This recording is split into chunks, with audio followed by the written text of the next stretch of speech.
Everybody, and welcome to episode 4 of Hollerachia podcast. We are back here in the Pickup Country WSKV 104.9 FM Irvine studio. And once again, thank you to Ethan Moore for opening this space up to us and allowing us to use it, because it really is a fantastic little space to facilitate these kind of conversations. So yeah, shout out to Ethan WSKV. Check him out. But today, I have a real with me over here. It's Mr. Eric Bolander. What's up, man? Thanks for having me. Yeah. Well, here, man. Just a clarification. I'm not the asshole. The band is Yeah, we're gonna. So for those who don't know, Mr. Bolander here. So his how many people do you have in your band? Is it a 4-piece, 5-piece? There's 5 of us, yeah. I thought it was as a full band, but we play as trio, 4-piece, 5-piece. Just kind of depends on what the gig takes. Yeah. Gotcha. So you guys are called and these assholes. So Eric Bolander and these assholes. So first of all, that's kind of what sparked my interest whenever I first saw you on stage and I saw your merch tent. So I was like, okay. Obviously I gravitated towards you and I got like 3 stickers and a shirt. So my first time seeing you was at a Festival of the Red. Like I said, I think we were discussing this earlier. It was like 21.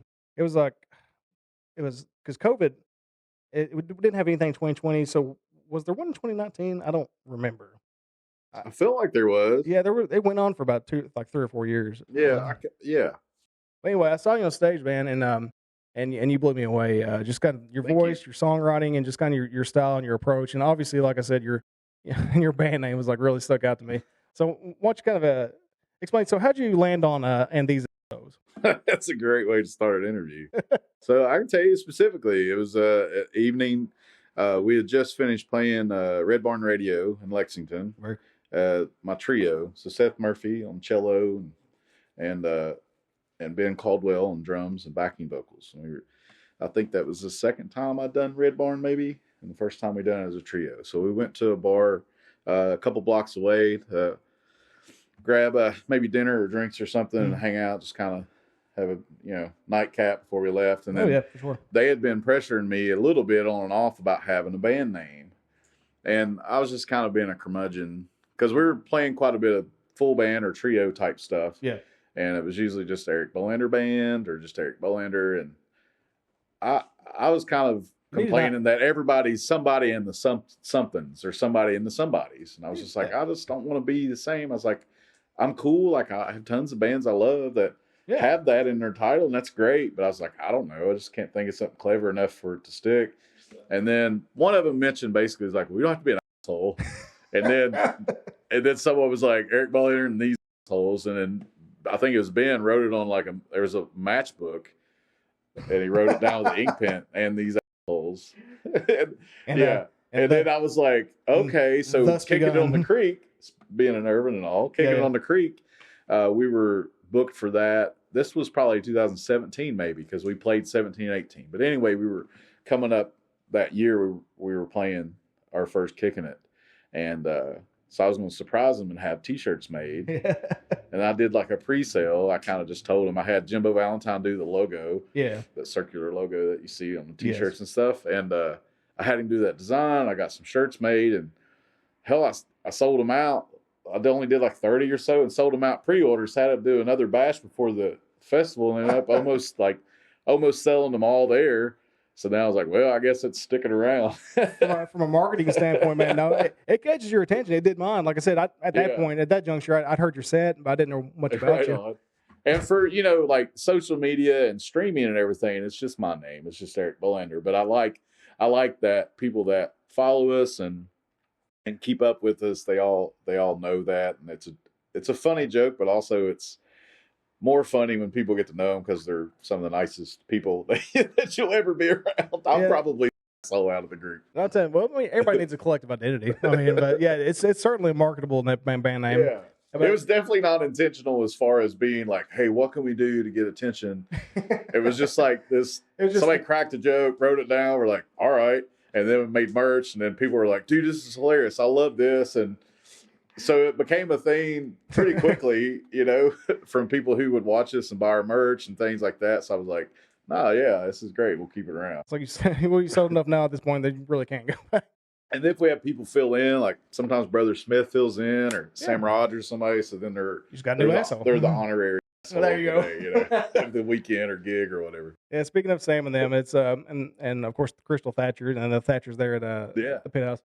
It's so funny. So like I talked to, I think each of those three individually, and you came up in conversation a couple times just talking about artists in the area and stuff like that. Oh, okay. And each one of them independently of each other said that son of a bitch or that and like they always had such like condemning statements, but it's That's how you know somebody in Eastern Kentucky loves you when they cuss you out, or they tell stories on you. Exactly. You know that's your true friends right there. Exactly. Because at that point that I had that conversation with those guys, or those conversations, it's like I'd already got to know you. Like I talked to you a couple times. I talked to you at Toads. I talked to you at Laurel Cove, and kind of got to know your personality a little bit. And Right on. I know you're not, but it's so funny. It's so funny though that. Well, thank you. Oh yeah, you're a super nice guy. But that's what I was telling my buddy Josh here, my producer.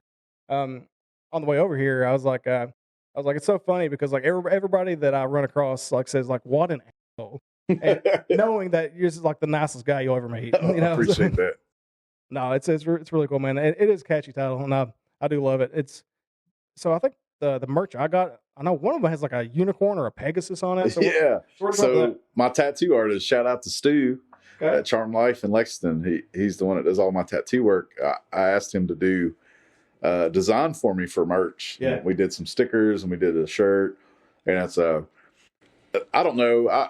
I read like different versions. It's like a pegahorn, or it's a unicorn Pegasus. I don't know what somebody's going to be watching this and be like in the comments, like it's this. I'm like, I get there's like a few ways of saying it, I guess. I don't know. But yeah, it's a megahorn, pegahorn, whatever. But it's a unicorn as a Pegasus. It's so ridiculous.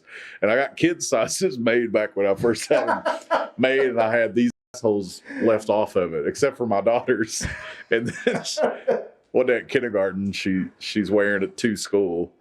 And then her mom was like, "Did you let her wear a Eric Bolander's shirt to school?" I was like, yes, I did. The fact that you even made kids merch with that is props. Hats off, man. Yeah, I ordered them.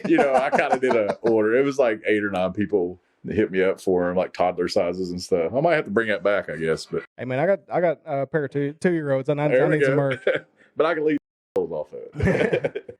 Well, the attitude they've had lately. They're in their 2s, man. They just so they're twin girls.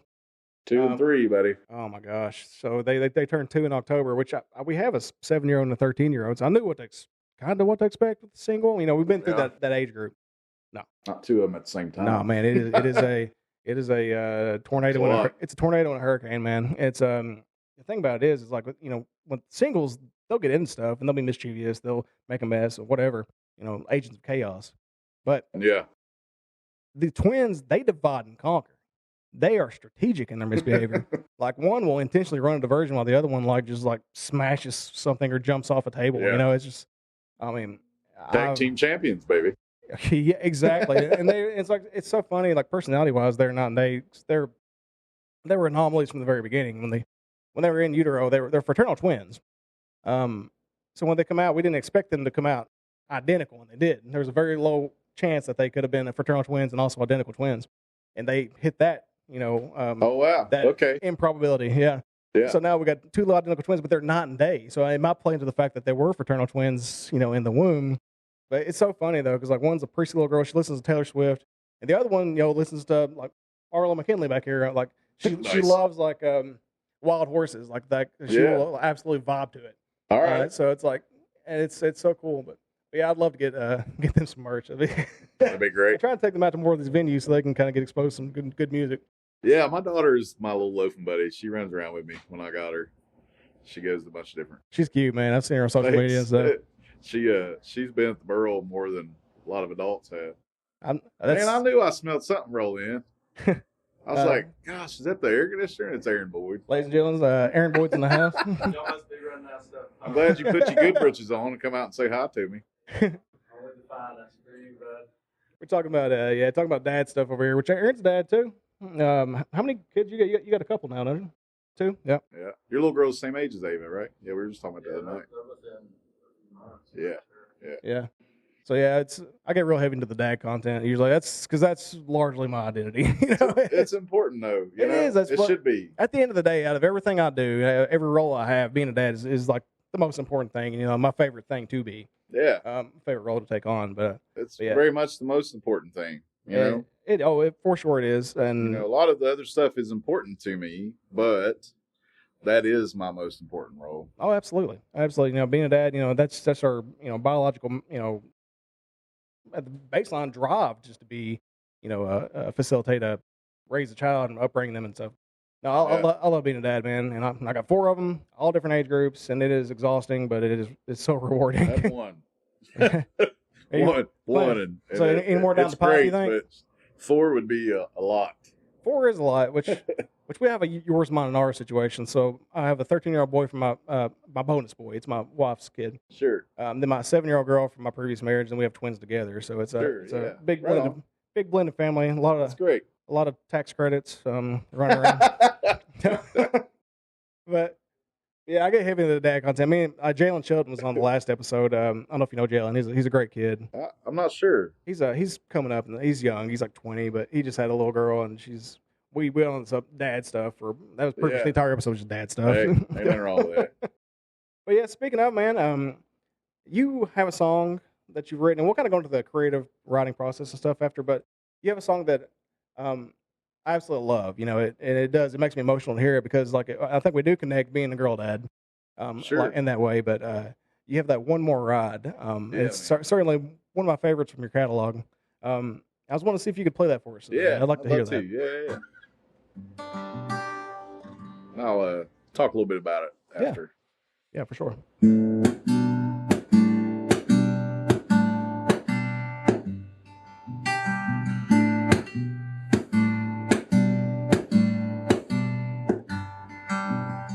Cruising around on your pink bicycle, trying not to fall.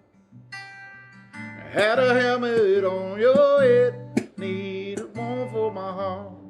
While you were playing in the daffodils, wondering if I'll have the will to tell you you'll be fine. One day when I leave this world, I hope that you will stay there, girl. Wow, oh, Daddy, please, let me take one more ride.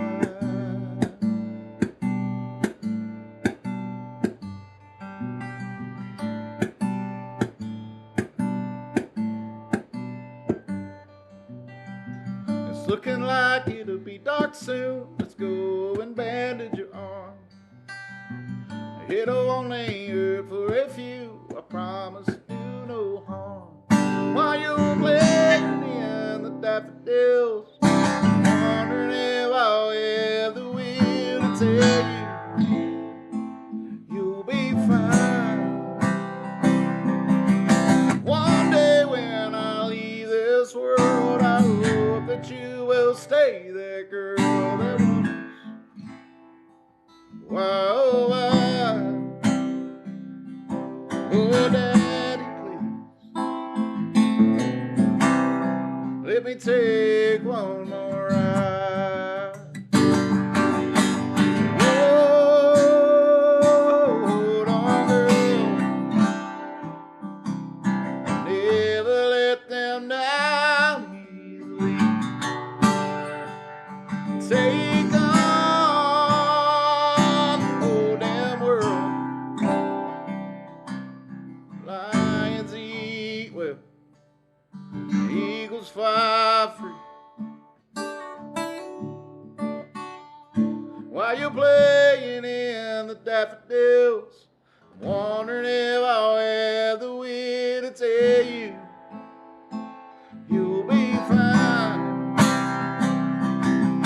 One day when I leave this world, I hope that you will stay there, girl. That once, wow, oh, Daddy, please,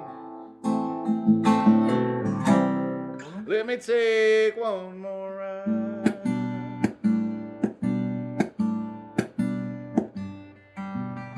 Cruising around on your pink bicycle. Cruising around on your pink bicycle.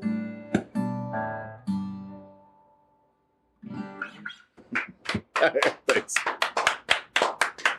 Oh, I love it, man. About 80%, but I'll take it. That sounded great. All I do, I love that song. Thank you. And like I said, obviously, it hits close to home, and obviously, the music that impacts us the most is because you connect with it in some way. But, Yeah, totally. And that's really, I write majority, 90% probably at least of my songs from an emotional sort of stance. Yeah. Whether it's a personal like that one, or if it's some form of derivative of where I'm at with family or friends, or if it's I'm looking at a situation and I want to kind of respond to it. And majority of the time it's that. I extremely respect artists who can just map out and tell the story almost like an imaginary story. And I love that about people. And Jolene by Dolly Parton, it's all fabricated. Oh yeah. But my gosh, is that not just emotionally driven song? So I respect the folks who do that, and I've tried to do some of those. But for me, a lot of times it's coming from within. It's coming from an experience.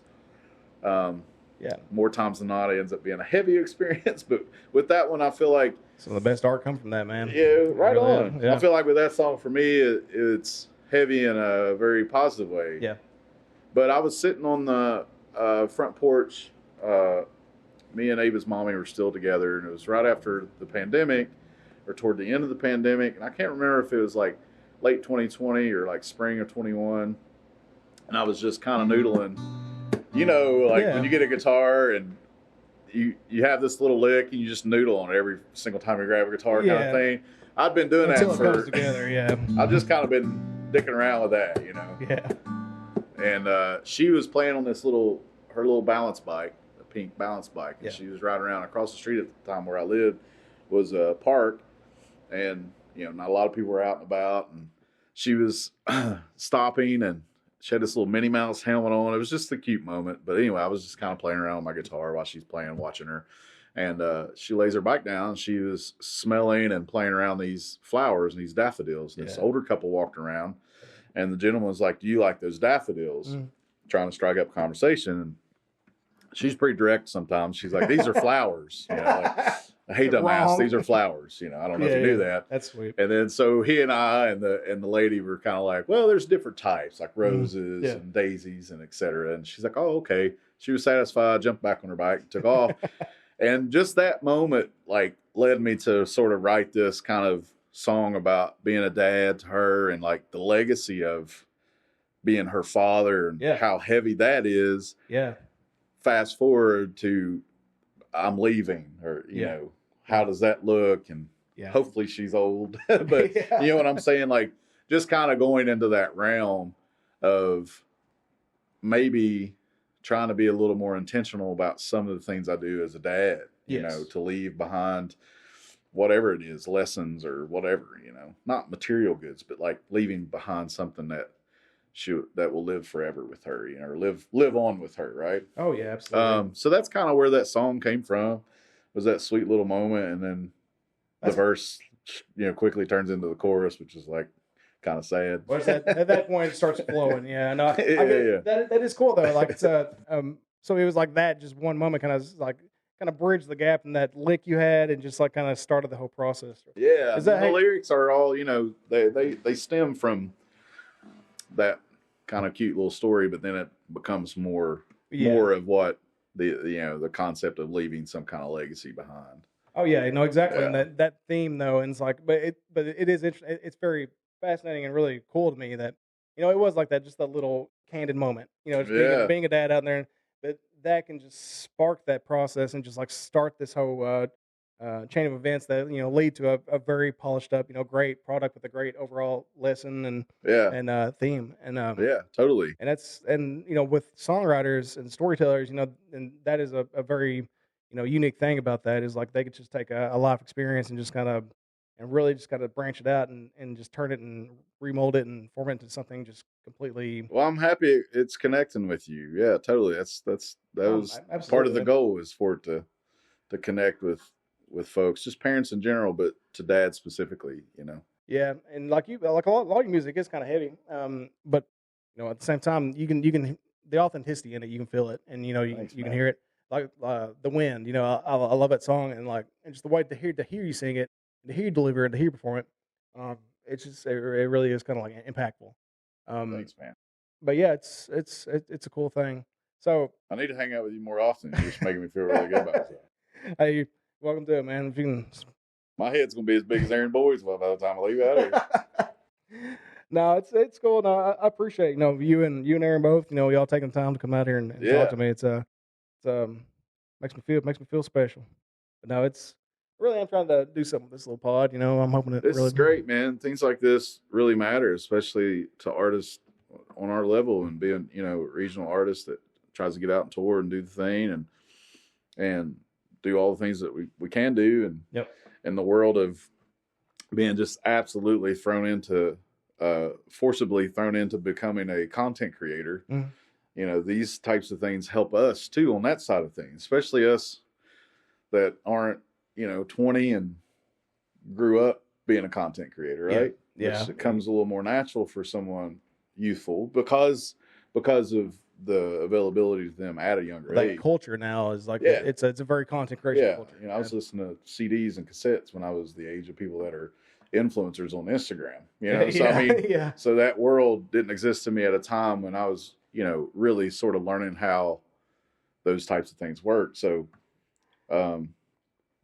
we appreciate you guys doing these types of things, because it does help the sessions and podcasts. And you know, I know it's something that you guys are trying to do, but also it's something that's helping us. Yeah, I mean, I hope we get. Well, I mean, obviously, I hope we get a level of success and, you know, put stuff out there. But you know, what got me into media to begin with, and what kind of, I wouldn't say to begin with, but because first and foremost, I was a writer, you know, going into the newspaper stuff. But kind of what got me into like the multimedia space was, you know, showcasing this regional talent, because it is underexposed. It does not have enough attention, and there's such a deep and heavy and wonderful talent pool. Just not only here in this region, but like on into Appalachia, West Virginia. You know, just like there's so much rich culture, music, art, and just coming out of this area right now. We are in the golden age of just like music in this space, and you know, to be able to just gotta, you know, put a lot on it, man. I love to do it, and I think, well, like Aaron and there, like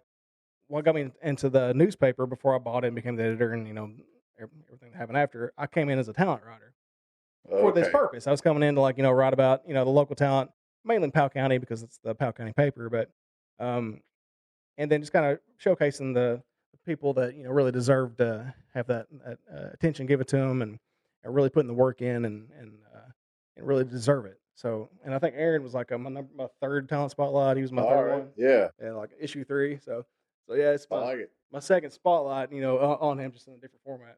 That's cool. But yeah, man, I love to do it. And like you guys, you certainly deserve it. And thank you, not only, I mean, the artists, the creators, and you know, even the venues, the venue owners, you know, like people there's a lot of good people doing great stuff, making these spaces available to people, and it's just event coordinators, and you know, John Grace and Tiffany Finley and Jessica Blankenship, and you just, you know, Tim Parks, like you just go on and on. I mean, and none of them are musicians.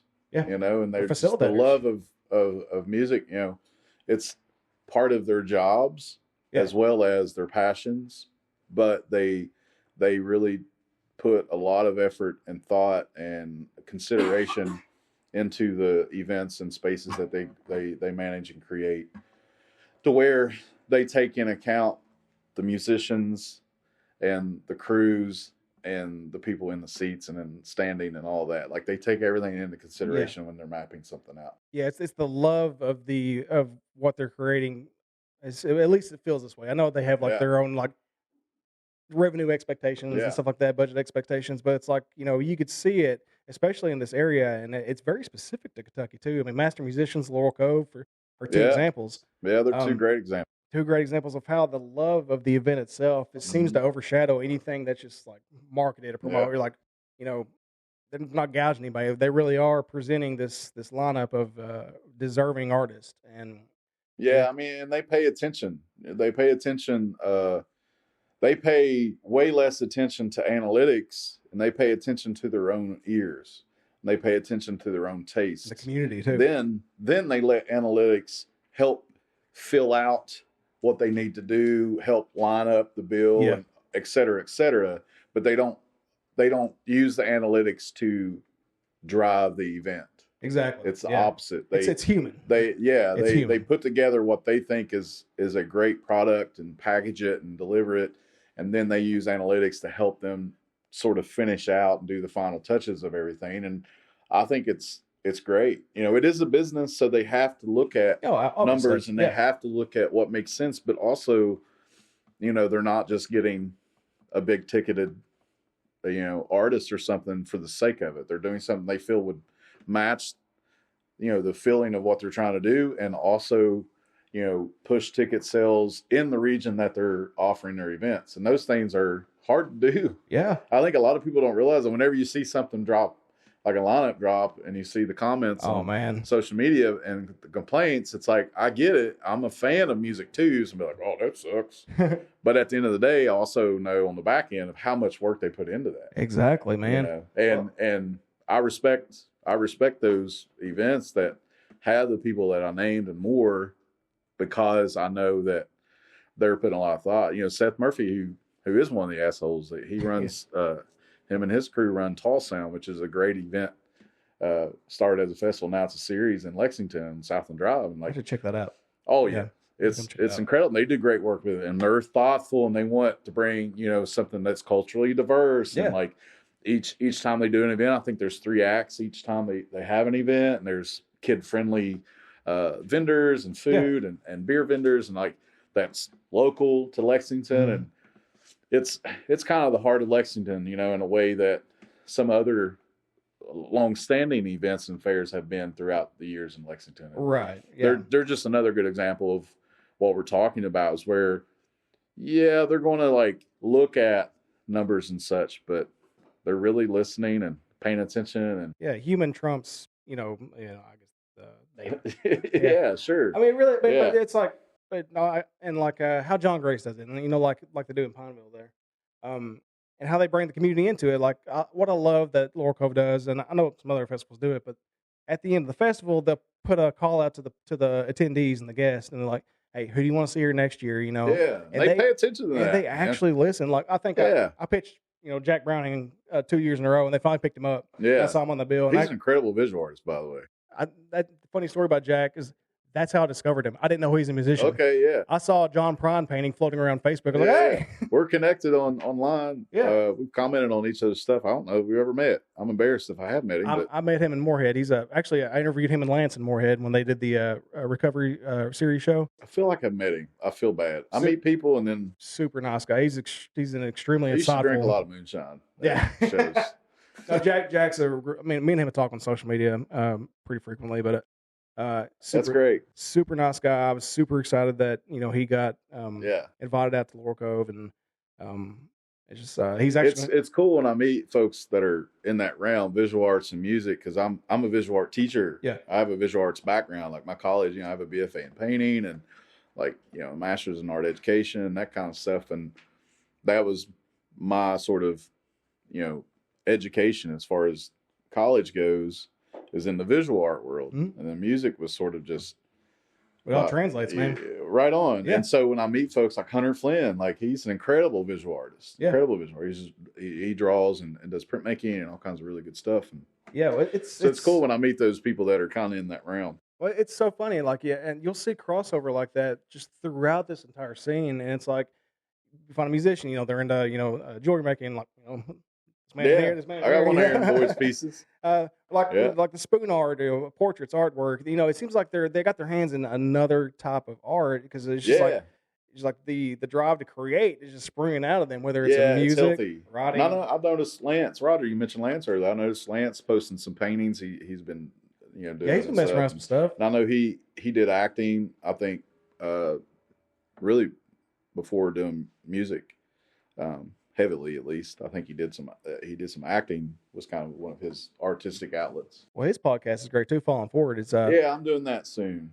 Yeah, he's actually he was he's on deck to come in here, and that's actually the whole premise. We're gonna go into his podcast and kind of talk about it. We had to reschedule a couple times, unfortunately, but yeah, and one was with weather and one was something else, and so but yeah, I'm doing that maybe in a week or two. I can't remember, but that's cool, man. No, it's neat. It's a cool model. I appreciate the just got the camera on the dashboard, the cigars, just hanging, chilling. yeah. It's a really cool thing. Yeah. I know Tiffany was on there, and yes, she was. I watched hers. I've seen a couple of them. Yeah, they're real fun. Lance is a interesting guy. He's a good conversation.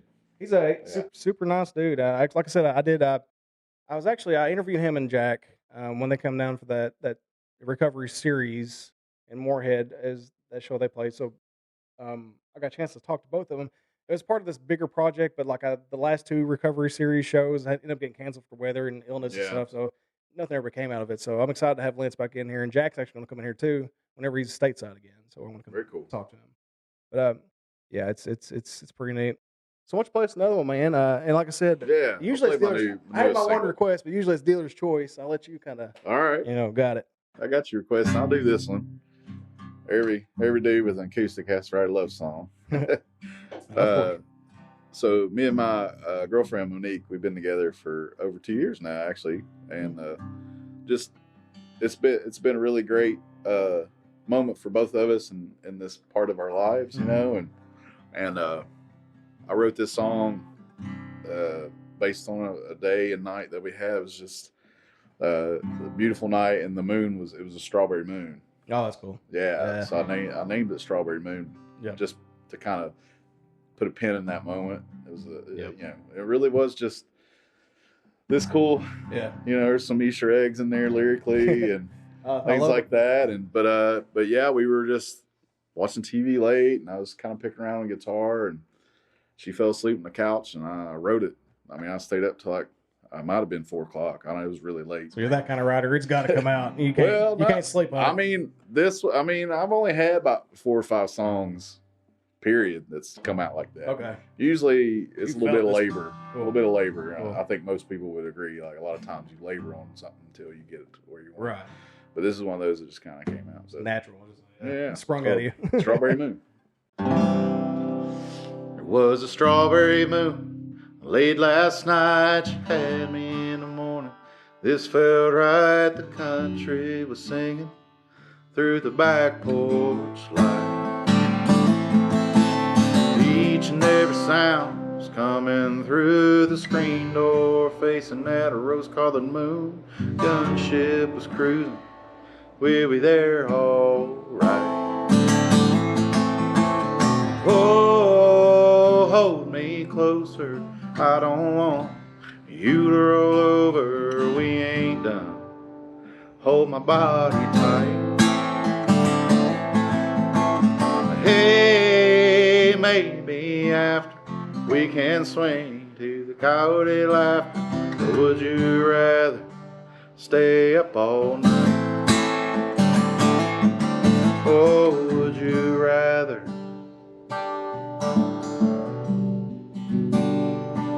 Where the strawberry moon said goodnight to the howling bugs and the werewolf fights, the night air brings such a welcome sight. The sun came up through the black oak trees, we could smell the ending just like candy. Rest up now, mama, oh what a night.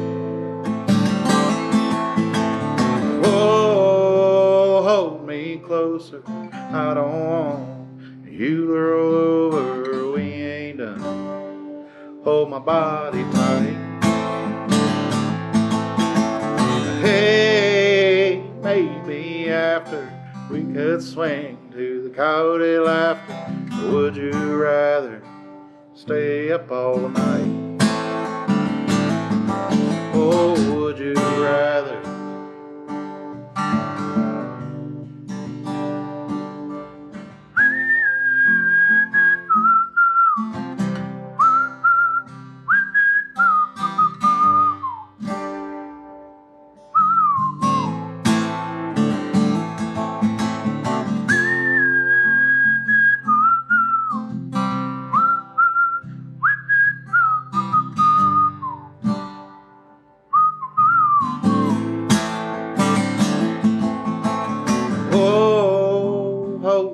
closer. I don't want you to roll over. We ain't done. Hold my body tight. Hey, maybe after we can swing to the coyote laughter. Or would you rather stay up all night? Oh, would you rather?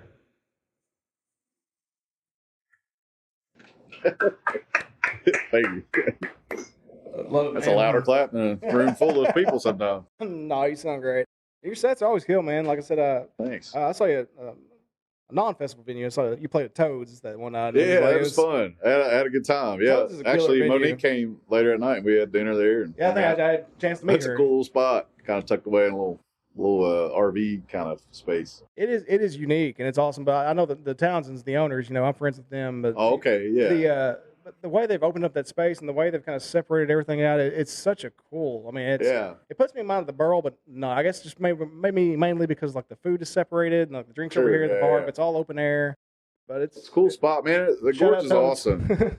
You know, Thatcher's Barbecue and the Thatcher's Pit House and I love Sam's that. Place and like Miguel's, like that whole like area has got some really cool stuff. Just to go and hang out for a weekend, like if you're from out of state or out of town. Man, it's blowing up. People ask like if I'm out and about and someone's like, where should we visit in Kentucky? I mean Lexington's awesome. I mean there's some cool towns and cities, but almost always first thing I'm like Red River Gorge. Yeah, check out Go the to Gorge, man. But and it's blowing You know. up too, man. It's like I said, it's like the resort is a matter of like, you know, they're building a resort there eventually, and it's all in like these preliminary phases, but it's Yeah, I haven't kept up with it recently. I don't know. I mean, I hope they do right by the folks that are there, you know. That's all I hope.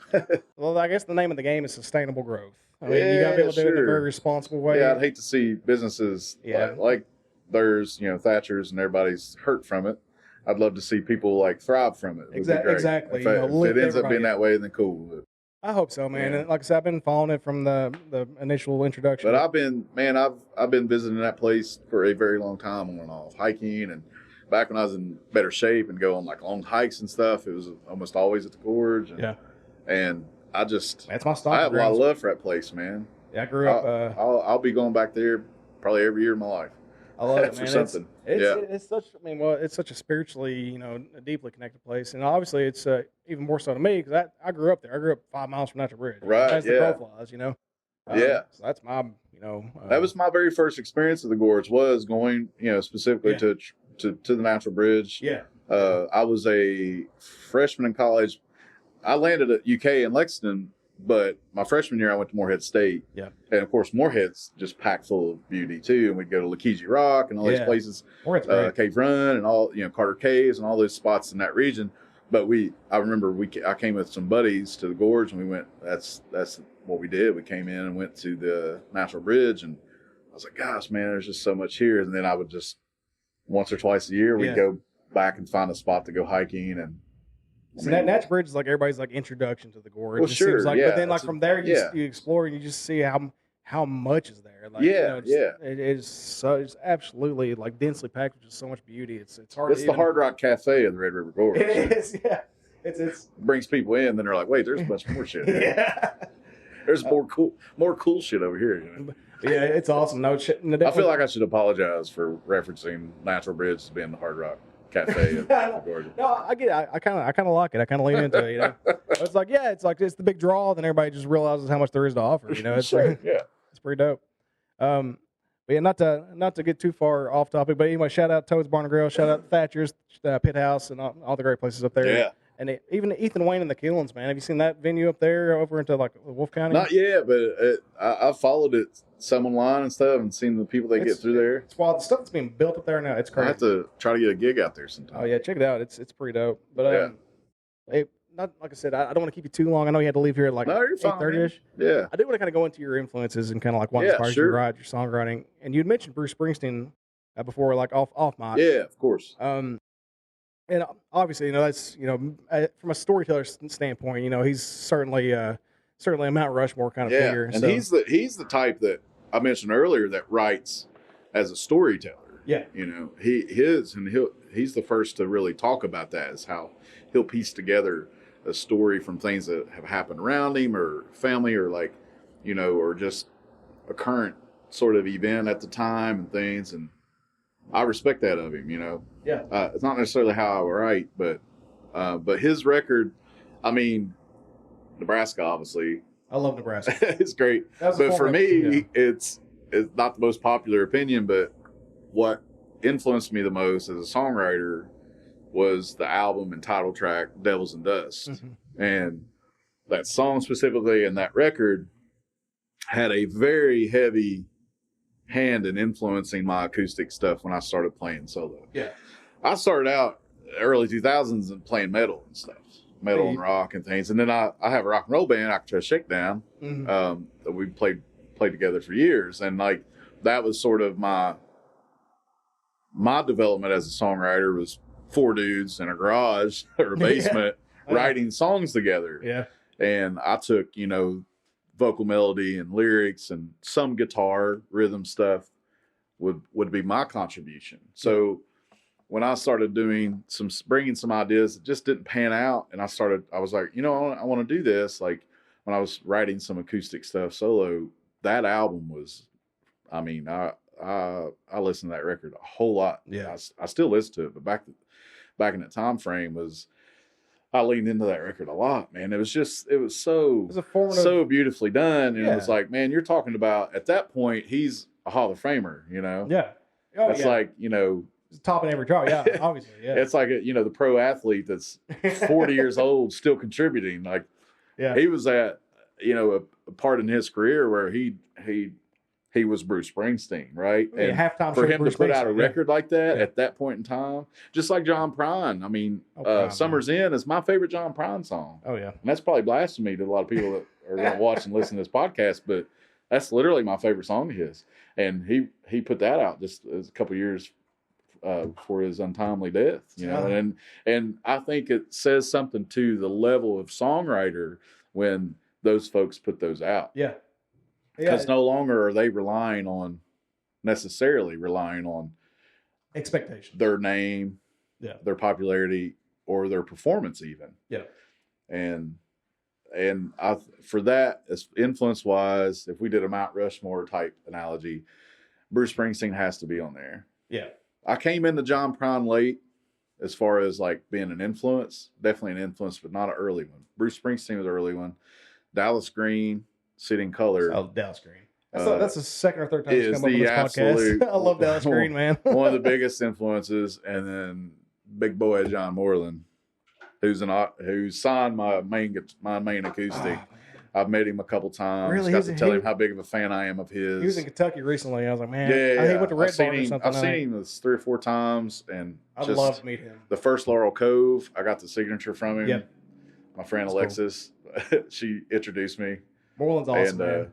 He's another guy that makes me cry. I was so starstruck is not the word for it. I was just so taken back by the moment. I was trying to not realize how big of a moment it was for me to meet that guy. Yeah. And to get him to sign my guitar. And it was just, I could not get rid of that thought in my head. And Alexis was like, come over here. And I was like, because she knew him through, you know, media stuff. Yeah. And photography, and just, she's a big fan. But 3:59 a.m. just specifically, I can narrow down the influence from John Moreland to that song. I think for me it was Cherokee. I don't know, something about Cherokee spoke to me, and that's probably a lot of folks though. He's just so good. I can't sing his praises big enough, and he does not get the credit that he needs to get. I know everyone has someone they like. They're like, oh, they should be way. I mean, I get that. It's all part of it, but I really agree. I think 50 years from now, there are going to be people talk about him the same way that a lot of people talk about Chris Knight, John Prine, like all those artists that are sort of kind of under the radar to the mainstream, to mainstream, and he's so good. But 3:59 a.m. there's a line that I'm gonna screw it up, but it's something along the lines of I apologize if I seem overwhelmed. I'm thirsty, but the holy keep pissing in my well.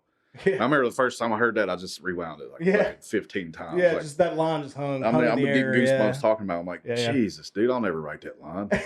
You know, you go from like being a huge fan to like being so impressed to like being pissed off. You're like, screw you, man.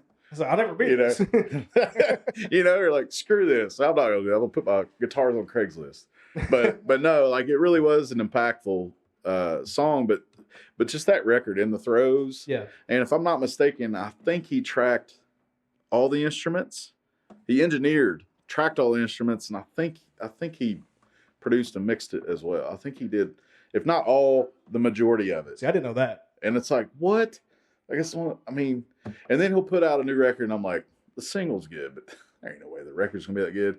And then I'll listen to the record, and I'm like, you suck, dude. I hate you so much. Yeah. Like, you know, when LP5 came out, I was super stoked at how he released that record. He did 3-4 singles, and then I was like, there's no way the rest of the record's good. All right, this is gonna be like that movie you watched in the trailer. Yeah. It's amazing, but then All they the put best all the scenes are good in the parts. trailer. Yeah. The whole record's good, top to bottom. Yep. I'm like, There are very few How? artists that can pull that he off, keeps man. doing it, and he experiments, and but he does it in such just an artistic way. Yeah. He's true to himself. He's not like chained to his fan base, but he's also artistically he is so in In the the pocket. realm of what he does that it comes out genuine. Like he'll have some electronic drums and some experimental soundscape type stuff, Mhm. and it's still John Moreland. I love that about him. No, it is cool, man. I admire John Moreland a lot. This is gonna be a weird segue, but my favorite band is Deftones, Hey, and I they do appreciate that. it. They do that. They are great over the years, old dad rock, and still it is old dad putting rock. songs out that is very much themselves. Yeah. And I know that's an odd comparison, especially people that listen to kind of Americana. Where you're just speaking like authenticity and you know, in authenticity in their I guess determination. I don't know, their creativity or identity, creative identity. Sure. Yeah, I mean it's I mean, and he has that for sure. You know. I mean, I guess like Deftones, like Blink-182 for me, like with Tom, well, not with Yeah, not right. with the Alkaline Trio, but like that new album they dropped with Tom, you know, it has that exact same sound as it was like Sure, in yeah, 1998. You know, it's I appreciate bands that can actually do that. Can pull off that some sound. of it's nostalgia, but for John Moreland, for me as a fan of John Moreland, it's not really that part of it.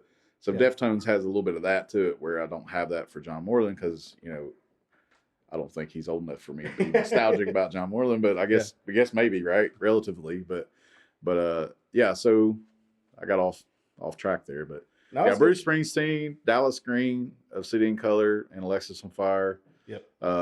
As well as John Moreland's a big one. I sort of divorced myself as a fan from Ryan Adams for reasons I really don't want to dive into. However, man, he's a beast. And honestly, one of the best songwriters of this century. He is. I'm not going to dive into it because I'll be on a whole soapbox and I'm just not going to do it to myself. Well, there was like an or anybody else. entire year of my life. I was like a broody 21-year-old, lost. I mean, and like Sweet Carolina was like just the only thing I would play in public. I would just like, Yeah. But no, I get it. He'd be in there. And as far as a person that is a music and an artist, Dolly Parton, I've always looked up to. Yeah. Even when I was a kid, I just thought 9 to 5 was a banger, man.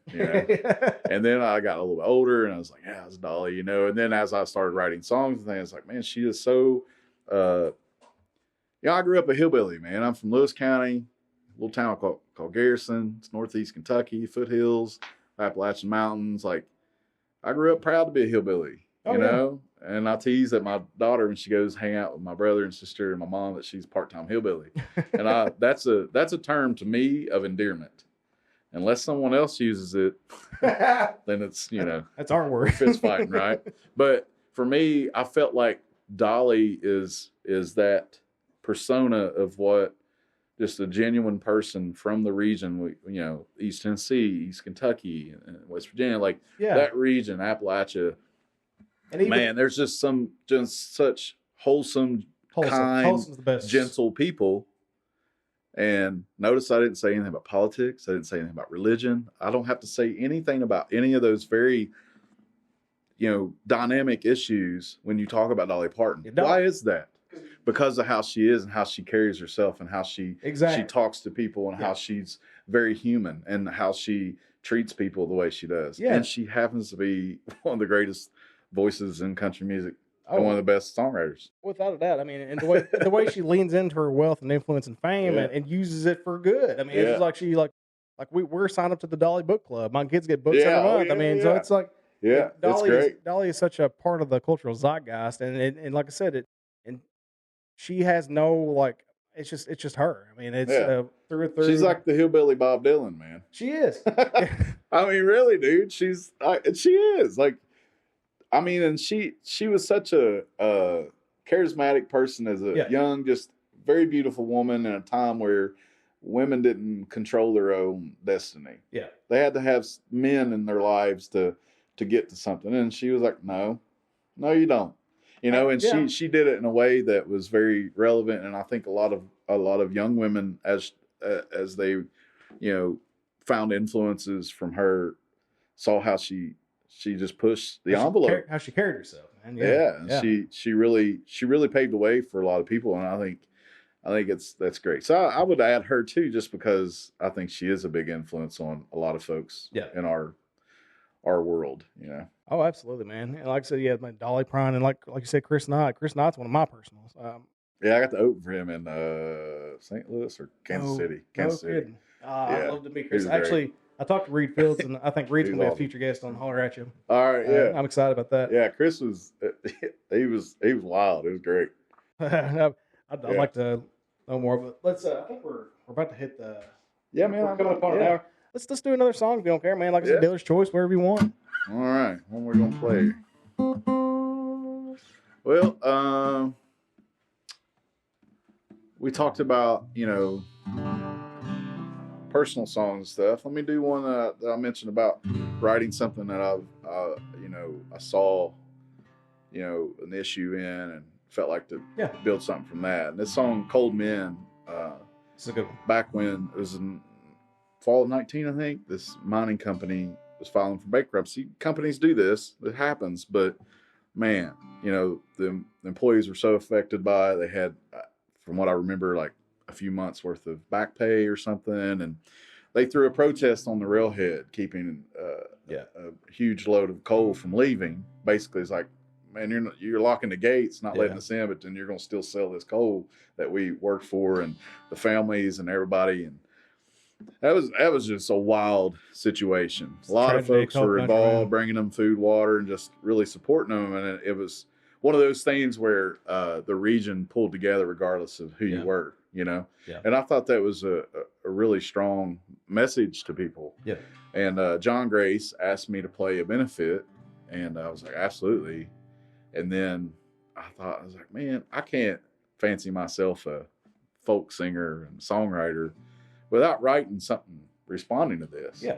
My family wasn't coal miners. My dad was a construction worker. He was a carpenter and pipe fitters and masons and all types of construction industry was my uncles and cousins and stuff. So, but I knew a lot of people that drove very far to work and worked really hard, and it was like, it's the same type of thing. Yeah. It's a different industry, and you're talking about people with not turn of the century 1900 where they're barely living. Like, you're talking about people that's got mortgages and car payments and daycare and like a lot of responsibilities. A lot of they're not just barely making ends meet. Like, they're hardworking people, and they deserve the respect that anybody in any industry would.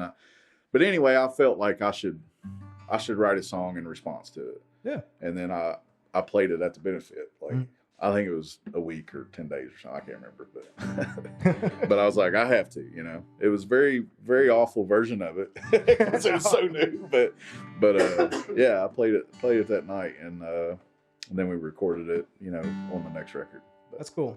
Yeah, it's called Cold Men.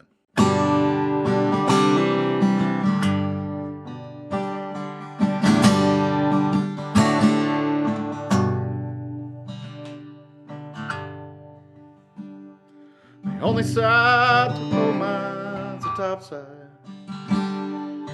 Fresh air, family.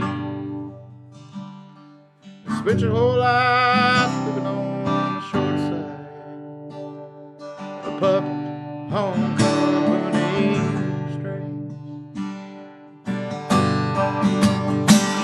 And take all of your wishes, your thoughts and your prayers, let all on the whisper of cold men just don't care.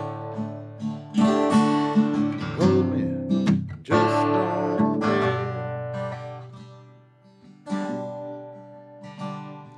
A young girl full of dreams and aspirations sees a daddy full of pain. She wonders if the family seeks salvation. While the bill's not paid,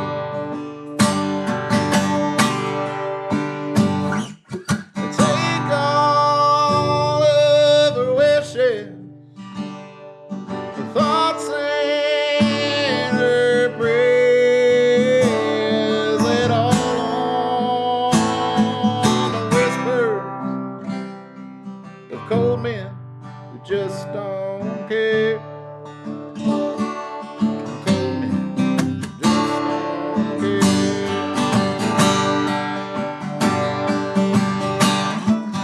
Take all of your wishes and thoughts and your prayers, let all on the whispers of cold men who just don't care. Cold men just don't care. Cold men just don't care. Thank you, man. Yeah. Out of tune, but No, we got so it. good. I love it, man. That's great. You know, like I said, capturing the tragedy of Appalachia too, and it's our bread and butter here. You know, Yeah. it's Yeah, I love it, man. It's I was real proud of that video. My buddy Chris went out with me and filmed and interviewed this gentleman out there that was with that company that helped, sort of was pretty prominent in that protest. Yeah. I mean, gosh, we interviewed him for a couple hours, and there's Really? a clip at the beginning of the music video that he said something. I was like, man, I think people relate to that. And Yeah. it was like, you know, I'd asked him off camera. I was like, what would you want someone to take from this music video, from this interview and this song?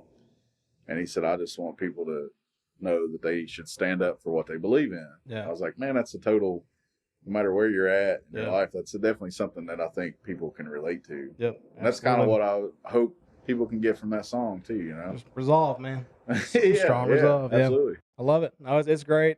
And yeah, man, like your whole catalog's awesome. Like you have so many great songs, and I'd love to have you Thanks, back on, man. Like bring, come back in here. And like we'll schedule something out, bring a couple assholes with you, and we'll Yeah. do another session. But That'd be cool. like you're like I'm so impressed by your songwriting and the songs that you Thank have, you. like your whole catalog. And where can we find your stuff? I know you're on Spotify. Yeah, all the streaming, and then socials, unfortunately.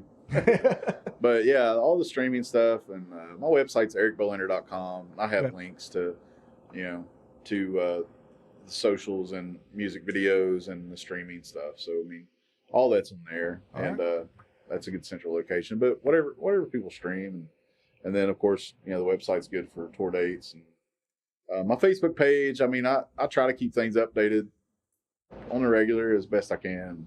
My Yeah. website, that's my New Year's resolution, one of them, to try to keep it updated a little bit better. I gotta get one. But, built right but now. it helps. People are like, "Oh man, I really want to go see this person play." Like usually, like you Google and then you find a website, so Well, it does, it's man. kind of important. Having a But, .com really kind of yeah, opens up some it helps. It helps. some visibility But for sure. Please, whoever's paying attention to this podcast for sure, like Yep. follow me on all the socials and spread the word. And hopefully by the time this airs, will be more than 7 of you guys. So That's right. appreciate y'all. Thank you for tuning in to Hollerachia episode 4. Like I said, we got Another great one on deck. We got some more planned out for February, March. We got some great guests coming up, and I really am proud of what this thing is, the trajectory this thing's on. Well, and thanks so much. I appreciate it. I do want to have you back, so just let me know when you're free. We'll work something out, brother. All right, thanks, man. Thank you, Eric. Appreciate it.